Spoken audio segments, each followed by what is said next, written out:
Welcome back everyone to some more great culture wars here in EU4, and before we get right into the action, I quickly want to talk about the upload schedule for this series because, it's a bit strange. There's like 4 or 5 episodes, then there's a 2 to 3 day gap, and then the episodes resume, and I'm not doing this, necessarily intentionally. It's simply because, I have 2 different EU4 series going on, or 2 series going on different versions of the game, so I have to switch between them. And so I always record in bulk, record like 3 or 4 videos of this series and then of the other series. So therefore there is going to be these weird gaps in between. Now the reason this hasn't been the case for the Japan series is because I recorded like 20 videos in a row for that series, which I didn't do here. So that's the only explanation. But in the future that might be happening to the Japan series as well. But yeah, that's just a quick note here for those of you who are interested. Let's just recap as to what's been going on. We have got 3 wars going on right now. The Third Saxon Reconquest of Anhalt, which has just started, but yeah, it's pretty much clear who's going to be the winner. The Finnish obviously bring their personal union buddies, and also the Polish are apparently still around. They've been killed several times. They always come back, so that's kind of funny. They might actually, you know what? If this war draws out long enough, they might even get some lands from Silesians. We'll have to see. Then also we got Silesia going against their former buddy Austria, which has already been reduced to size quite a bit. And we've got the Albanian conquest of Melikatis. Now this was actually a comment on a previous video where someone mentioned that, yeah, even in exile, the Balkan states still fight each other. I thought that was kind of funny because it's obviously true. We've got Albania and, well, the Romanians on one side fighting the Bulgarians and Serbians. So I guess the reference goes for Serbia versus Albania. But yeah, those are the wars that we've got currently going on. And yeah, as I said, so Saxony at war with Pomerania. Now, they're probably only going to take this one province, since they have lost the other provinces here to the Czech, so therefore they won't be able to take that one back. So the Pomeranians are most likely going to stay alive, unless, of course, someone decides to vassalize them, which is, always a possibility. The Austrians, okay, so we saw a peace deal here. The Silesians took 3 provinces from the Austrians here, so now Austria is even without their capital of Vienna, so they've now only got Ödenburg here. So yeah, poor them, poor Austrians. But they kind of, did they bring it on themselves? Maybe they didn't, I don't know, but they certainly suffered quite a bit. The Polish are in fact still alive. They have 1 province left here, but oh, they're a vassal of the Finnish. Okay, that explains it. So you've vassalized the Polish, and you've got Latvians in a personal union. So maybe you're trying to protect them from the Muscovites, that's possible. Then again, yep, you're not allied. And we've got Muscovy at war with the Hungarians, so a new war has just started. Yeah, the Muscovites actually declared that war on the Hungarians, and that's just what I said. Ever after this alliance fell, there's outside forces attacking. We've got the Turks always pressuring in the south, but they have been beaten back by, the Axis, as I call it, Franconian, Romanian Axis, and the Croatians. And now it's the Muscovites who are the big bully coming in from the east, especially with, Ruthenia by their side. But yeah, we've also got the Norman conquest attacking Burgundy, but they're actually losing so far, which I think is kind of interesting. I mean, obviously the war goal is a pretty important part here, but they also lost the first battle. So we'll see how that goes. I still think, though, that the Normans, especially with the help of the Sardinians, are going to be successful in this war. Now, as for the other war, the Muscovites versus the Hungarians, it's basically, I mean, I don't know, maybe the Greeks are gonna get something out of this? That's actually the wrong. Oh, you know what? My map mode's changed again, which is so strange. Can you not change that? No, you can't. Alright, let me quickly do this because I always, I always end up clicking the wrong button if I don't do this. Alright, and maybe we'll put trade in here then. Is that possible? If I can find it. There it is. Great. Alright. Alright, I think that's fine. Alright, cool. So, yeah, let's check out this, and then let's check out the this map mode. So the Greeks technically, you know, border Hungary, but I think that all of the occupations already went to the Ruthenians. So yeah, the Ruthenians are most likely going to get their core back, and perhaps they even got one of their claims, and then the Muscovites will get their one claim, which is fine. And perhaps they will even make the Hungarians spit out some more people. We simply don't know, but, you know, that's just what's going to happen. The Saxons are all over Silesia now. So yeah, Hungary getting even more split up. Perhaps what we're going to see is some animosity between the Muscovites and the Turkish. That is obviously a possibility. But yeah, other than that, we obviously see the Burgundians, who have been successful in a war against the Gascons and took some of their provinces back, but also took some extra provinces. So they are certainly powerful, but it looks like they have lost some battles here now. And the Vallonians, I think, acting as an ally of the Saxons here, are being attacked. Their capital has fallen to the Pomeranians. That's interesting. I would have not expected that. And Anhalt still hasn't fallen. This is the war target, the war goal. And wow, where is the 100,000 men coming from? That is actually quite a bit. And now we've got finally peace. So obviously Anhalt has been taken back by the Saxons. But as I said, you know, they couldn't fully take over the Pomeranians because obviously they have no access there. And they did manage to give Vienna back to the Austrians, so they just got a huge development boost from that. I mean, they had 22 development, they just gained double their development with their capital here and an inland center of trade. So Austria is, you know, still important. 66 development, something you can work with, but obviously they are nothing compared to their big and powerful neighbors. Also, we saw a peace with the Hungarian and Ruthenian front. Wow, Muscovy once again took 4 provinces, but you know what? They have been generous. They've given Ruthenia their core back and their one claim. So Muscovy and Ruthenia, they seem to really like each other quite a bit, and I hope that this alliance continues. But yeah, Muscovy taking 4 provinces for themselves. Wow. So Hungary is just, you know, a former, I don't even know how to say this, but it's a shadow of their former self. They're hardly as strong as Croatia at this point. I would even argue that Hungary is now weaker than the Croatians, so they will not stand a chance against the Turks if they ever come knocking again. But as someone has, you know, observed, is that, you know, whenever one of these great powers gets kind of pounded, like the Turks or the Leonese, they kind of stay peaceful for a while. They are not as aggressive anymore as they used to be. That is certainly true for the Leonese and the Turks. I'm not sure about any of the other great powers. We'll have to see about Muscovy, but you know, it's possible. It's certainly possible. And wait, did Silesia own this province? I feel like they didn't. Why did they sell the province to Muscovy? I don't feel like. Well, apparently they did not. That's very strange. I would have thought that it didn't look as strange here. But anyways, it looks as if Burgundy has got this under control. The Normans, despite having Sardinian support here, you know, they're still losing this. And they're the ones attacking. So it's all their fault, really. But we've also got another war. We've got apparently Tunis fighting the Occitans. So let me quickly tune in on that. The third Moroccan jihad against the Aragonese. So we've got Morocco, the Andalusians, Tunisians, and the Syrians. So all Muslims, because Andalusians are Muslim as well, declaring a jihad, which is actually weird. Why can you do that past 1650? Because we're still playing on the old version before the ages. So I'm actually kind of surprised that you can still declare holy wars. But in any case, we've got the defenders are the Aragonese, the Occitans, the Tuscans, who are obviously in a personal union, and then the various colonial nations, and the Portuguese.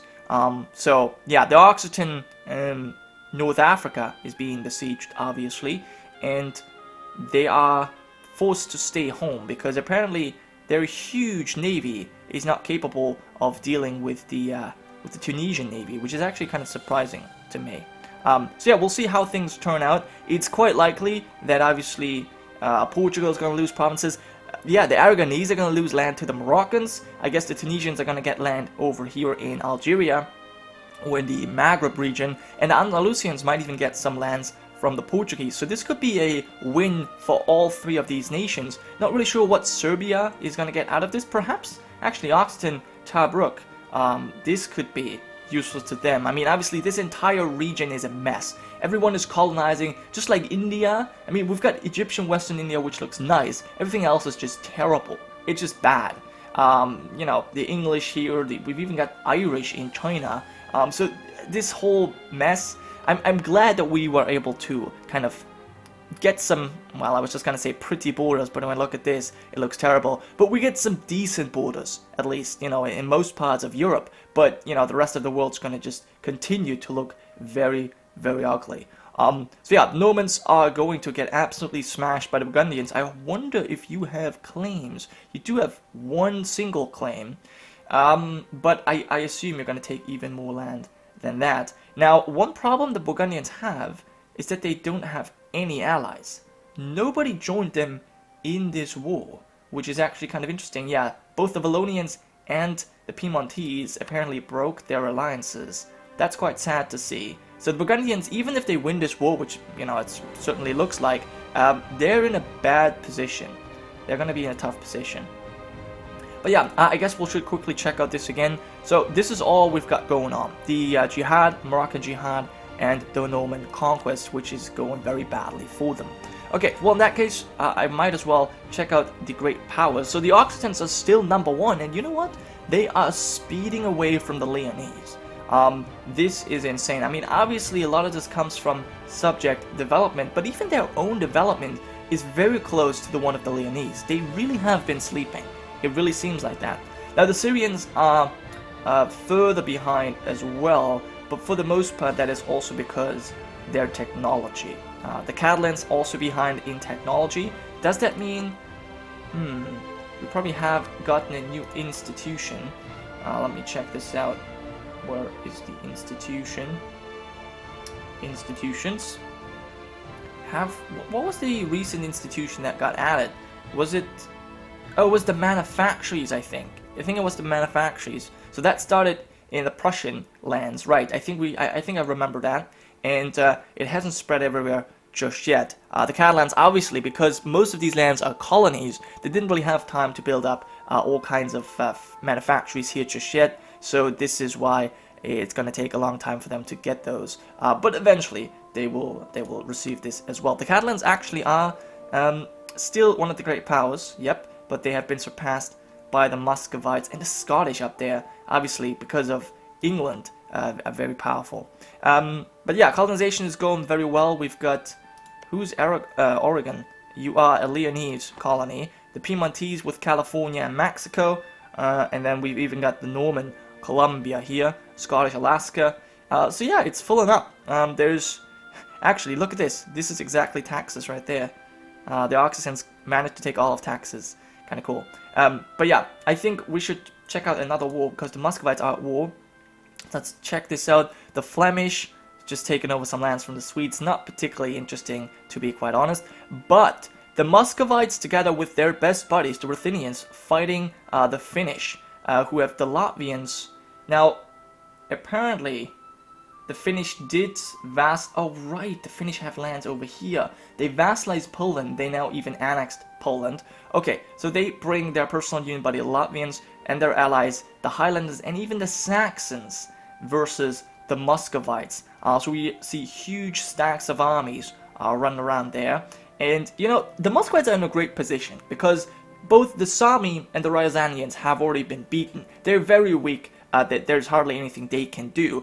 To the south, they're allied to the Crimeans, to the Albanians, and I guess to the Greeks and Ruthenians as well. So their complete southern border is taken care of. No one can do anything. The Hungarians are beaten, and the Silesians are just weak. The Prussians are also not particularly powerful, and now they're going to take on the northern front and try to, you know, separate the Finnish from the Latvians. And that's a really smart idea because this is a strong personal union, especially for the Finns. So if the Muscovites are successful in this, which, you know what, it looks like they are. It looks like they are because they're just beating a Saxon army right there. They've got more troops coming in. Yeah, I think they are successful in beating these guys. That's going to be crazy. because they will be left without any rival close to them. And if they don't collapse, just due to their immense, power, I guess, their hugeness, then they're just going to do very well. So, yep, I think the Muscovites are definitely the new greatest power, even though they're not number one just yet. I just feel like they just seem to be the strongest, to me, anyways. Also, we seem to have seen a peace between the Albanians and who exactly was fighting. It was the Serbians on one part. I think it was the Albanians and Romanians or Romanians. I should say Romanians. If I say Romanians here, this should be the Romanians. Anyway, so the Albanians and Romanians together. So yeah, I suppose they've taken some more lands from the Bulgarians, but it's hard to tell because this whole region's just a mess. So, I can't really say who's taken what. I can't really be, keeping track of that. But yeah, another big battle. I always see this 3-star general, a 6-4, a 4-5 general. Muscovy is just insane. Just let's quickly check this out. 4-5 general, and that's it. That's it. They had, 3 maneuver. I mean, the Finnish got a 6 fire leader, which isn't bad either, but they've got no chance. They're just being beaten back by the Muscovites. Oh my god, these 3-star generals, 6-4 general, and a 6-3 general. Oh my god, that is pretty insane. So yeah, the Muscovites got the best generals. They got tons of troops, and they're now even besieging the Finnish kind of exclave here. And once they're done with that, I guess the Saxons might get overrun and be pieced out, and then that will be it. I don't know what the Franconians are up here, what they are doing, but certainly they have no business here in the north. The Flemish took some more lands from the Swedes. In fact, it was just one province, and I guess the Highlanders took 2 more. So the Swedes are reduced to this one province up here and a few more provinces down here. Yeah, they're basically just food for other great nations surrounding them. Now, the Ruthenians have now taken on themselves to siege Danzig. Very nice to see. This is obviously very important to take that over because it's going to control more trade. But they actually abandoned that siege. Alright, well, AI be AI. For the most part, though, I'm pretty sure that the Muscovites are going to be successful in this war. Let's check back to the Jihad. Actually, we've got the Czechs fighting the Pomeranians over one province. That's fine. And the Normans are at negative 71% war score. So, yeah, there's got to be a peace deal here soon. Not really sure why the Burgundians are leaving Calais open. Maybe this is going to be a bait for, the enemies to land troops there. That's possible. But I think it might just be AI being AI once again. And is Wallonia at war? Because, no, they're not. They just have their troops here for some reason. Alright, whatever. Other than that, Jihad is going well for the Muslims here. We've got most of Occitan, or Occitan. Okay, now I don't know how to say it anymore.